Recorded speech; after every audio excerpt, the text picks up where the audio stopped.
Será que a cruz é um sinal cristão? Alguém perguntou: será a cruz um dos símbolos cristãos mais usados no mundo? De onde veio? Será a verdade que foi usada pelos discípulos de Yeshua, o Messias?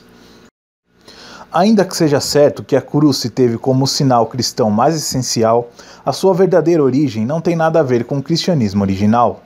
Está muito alargada a ideia de que Yeshua, o Messias, morreu cravado numa cruz em forma de T, como a que tanto se usa na atualidade, mas não há provas verdadeiras de que assim fosse.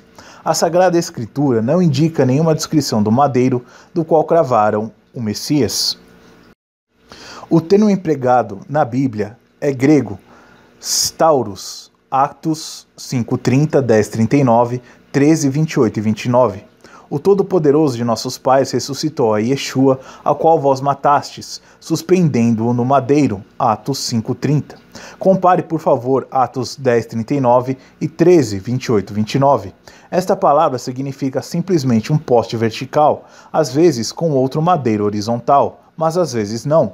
Uma estaca ou uma árvore. Os romanos aplicavam diferentes variantes na execução dos criminosos. A Sagrada Escritura não faz nenhuma menção de uma cruz ou crucifixo como objeto que se traga pendurado ao pescoço, que se considere santo, nem que tenha outro trato especial entre os cristãos ou entre os que se diziam seguidores de Cristo. A história e a arqueologia têm alguma coisa que dizer sobre esse ponto. Muitas narrativas que mencionam a cruz ou seu uso aparecem somente em escritos apócrifos ou em fontes que datam de alguns séculos depois da morte de Yeshua.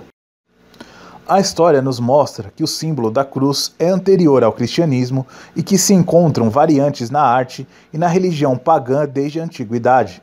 Por exemplo, o Museu Britânico tem uma estátua assíria do filho do rei Samsivu, que tem posta uma cruz maltesa quase perfeita. Há deuses gregos como Diana e Baco que figuram com cruzes e que têm muito em comum com as representações posteriores, na Idade Média, da Virgem Maria. Desde a América Latina até o Egito e o Oriente Médio e até mesmo no distante Oriente, se hão encontrado cruzes em forma de asa ou cruz egípcia, com a parte superior em forma de laço, crucifixos verticais e incluso em formas parecidas com a cruz gamada. Há uma letra no alfabeto semítico parecida com uma cruz, tal, que data de cerca do ano 1500 antes de Yeshua.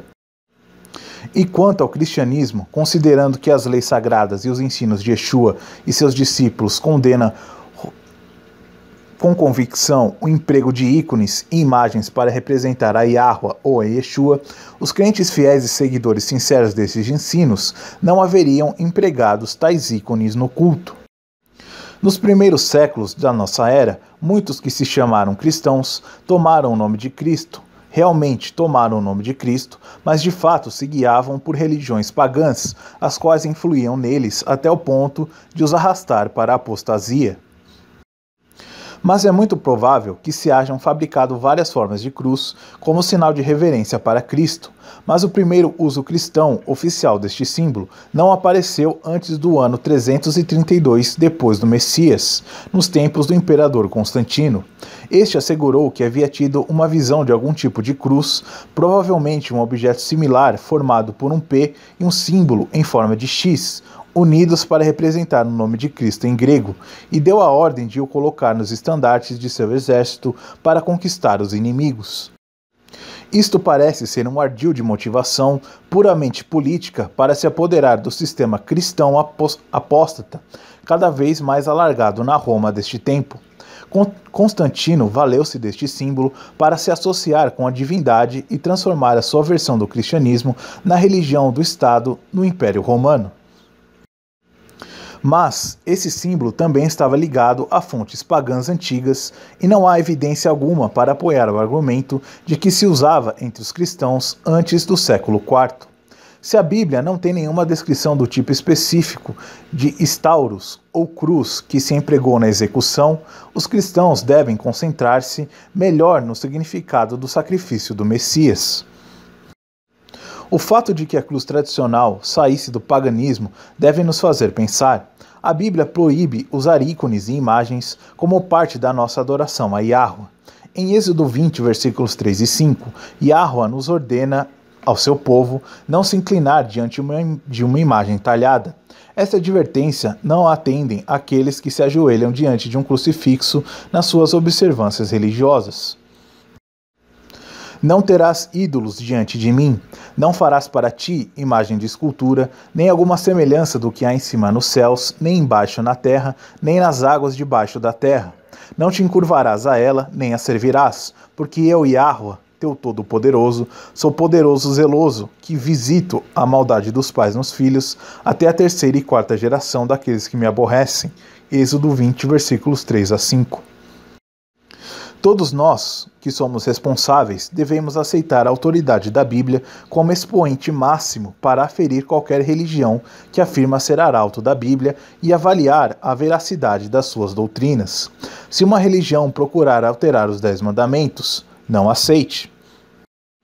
Porque os 10 mandamentos foram escritos pelo dedo de Yahweh, o Todo-Poderoso, e ninguém tem autoridade para anular ou alterar o que está escrito em pedras, que se conservam eternamente. Só existe um legislador no universo. Nenhuma igreja, seja ela qual for, tem autoridade para legislar no lugar do único legislador, que é Yahweh Todo-Poderoso, o qual a maioria, por falta de informação, chama de Deus, derivado do ídolo grego Theos ou Zeus. O Novo Testamento repete estas instruções quando o apóstolo João exorta assim os crentes na Bíblia: Filhinhos, guardai-vos dos ídolos. Amém. João 5, versículo 21.